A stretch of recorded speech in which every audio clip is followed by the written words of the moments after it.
Hey everybody, it's Diane again, and today we are going to and I'm so sorry about that, talk about American Horror Story, our latest episode. So I'm going to title this Return to Murder House, which is not new or clever, but what we're calling it. Anyways, so in this last week's episode, I don't know, one of the warlocks or whatever, and I never remember his name, and Madison Montgomery, a witch, went back to Murder House to figure out what happened to Tate Langdon. So this was very exciting episode 1 because we get to go back to Murder House, 2 because we get to get out of the dank fucking dungeon of that school, and 3 we got to see Tate Langdon again, and Jessica Hughes. Who am I talking about? Jessica Lange. Oh my word, I'm so embarrassed. Anyways, Jessica Lange came back. Will we see her again? Probably not. She kind of, a few seasons ago, retired from the American Horror Story franchise, but thank you, Jessica, for coming back and gracing us with your fucking acting presence. Delicious. Anyways, I loved Constance Langdon and the maids fucking little mean little feud back and forth with each other. As you know, Constance is the grandfather of Michael Langdon, like the spawn of Satan or whatever. And I really thought it was interesting how they kind of, this was also an episode, well, this was the first episode this season, if they'll do another one, or really of the series, where I felt like of any of the Walking Dead. I just talked about The Walking Dead. Get it out of your head. Of American Horror Story, this was the first episode I feel like in all the seasons that I've watched that had a ton of happy fucking endings. Like, Constance got rid of the maid who she hated being around. We found out that Constance also took her life to get away from Michael as he aged basically 15 years overnight, which also finally explains why he looks so old now when Murder House happened in 2001. And this is supposed to happen, I think, in 2020 or 21. So, or no, it wasn't 2001, 2007. Fuck, I don't remember. 2011? Whatever. Look it up. It's only like a 7-year difference. How he was not 7 years old looking anymore. It's still kind of weird that that happened. But anyways, the witches found out he's pure fucking evil. But our first happy ending, let's get back to that. The maid got to finally rest in peace. She got buried, her bones with her mother. Constance got rid of her. She got to go move on and heard her mom walk off in a fucking graveyard. Happy ending. So yeah, very happy there. God, what are the other fucking I mean, I felt like there was like 3 different happy endings, so now it's been so many days since I watched the show, I can't remember anything. Oh yeah, happy ending number 2. Tate Langdon and his girlfriend finally get over this feud she's had against him because she died and is stuck in the house and blah blah blah. And she finds out that he saved her mother from Michael when Michael was kind of staying in the house, and then they're back together again. So another happy ending. I don't know how they're going to, now that they know about Michael, how that's going to look for the future. And why in the Coven have we not seen, God, what the fuck is her name? That cute little witch that was like in love with the boy next door. You know who I'm talking about, right below. Whatever. She didn't come back. And then, so what happened to her? It looks like we're going to see in our next episode the voodoo afterworld priest guy again. I don't know, maybe Cordelia's going to go. Well, obviously Cordelia's going to probably go to him, but she's going to go to him, and then I don't know what she's going to do with him. But also that the Black Witch was clearly somehow tied to him.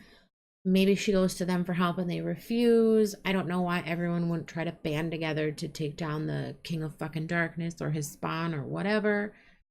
Oh, third happy ending. We'll go back to that. When the wife and husband who moved into that house with the daughter who ends up with Tate, and she gets pregnant and has Michael and the other baby that doesn't live. they finally reconnect too. So it's like all these connections after all this time. I'm like, wow, American Horror Story, tear, tear. I didn't know this was like a happy ending zone.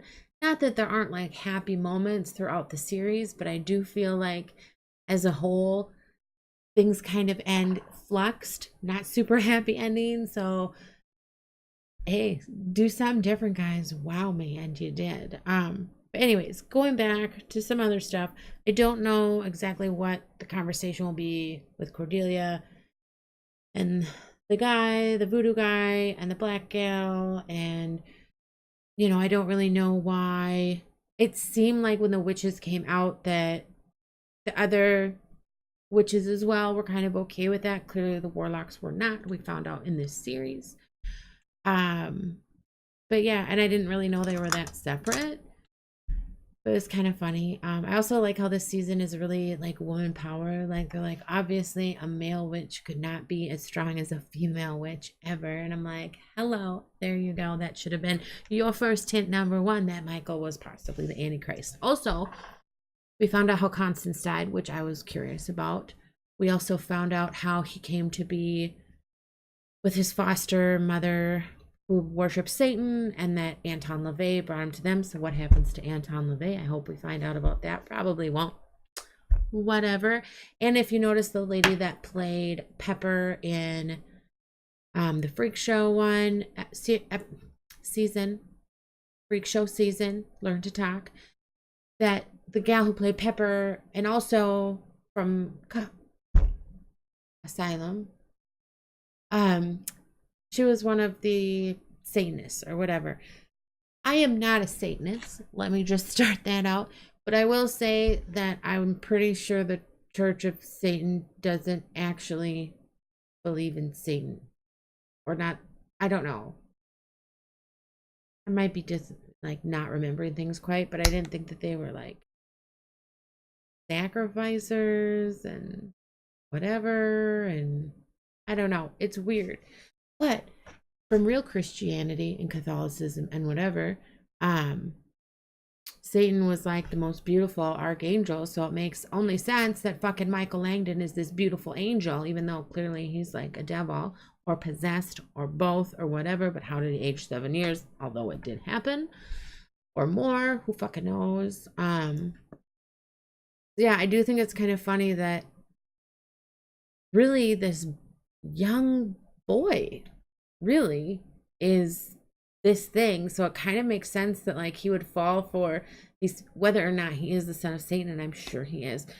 He's like Satanists coming to like worship him and sacrifice and do all this stuff. Why he wouldn't fall into that?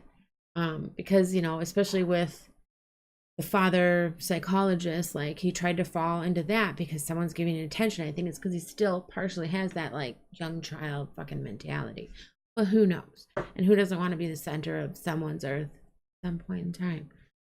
I'm sure I have more to say about this episode and this series so far. I do feel like this is one of the first series where I kind of feel like I'm just going along for the ride. Like I kind of know what's eventually going to happen. Obviously, there's going to be a big fight. Are we going to see the aftermath, whether Michael wins or not? I don't know. I'd really like to see more of the zombie type creatures. We've only seen them really once, or I guess twice because it was in Cordelia's vision too, but whatever. I'd like to see more of that. I'm glad we got to see Tate Langdon. Thank you for that. Ryan Murphy and Brad Falchuk. Awesome. But yeah, I don't know. I want to see more witches. I want to see what's going to happen. I want to see how things got this far and why and whatever. I don't know. I'm enjoying this season. This season's the tits, especially compared to the last 2 seasons. Although I did like Cult a lot. I thought that really grabbed me every single episode and made me want more. This one, I'm not like as craving of the next episode as I was last season, just because I feel like not as much is happening. Like things are happening, I'm learning story, we're all just learning fucking story. Like nothing's actually going on right now in the world that we're getting to see, which is a real fucking bummer. And are they going to talk about the genetic thing? Whatever. I don't know. Who is the collective? We still haven't really touched on that. I don't know. We'll see. What do you guys think? What do you want to hear from me? What do you think's happening? Sorry, this is coming so late. Tonight is Sunday the 21st. I probably won't publish this till tomorrow, the 22nd, Monday. But please subscribe, comment below, and have a great day, guys. All right, bye.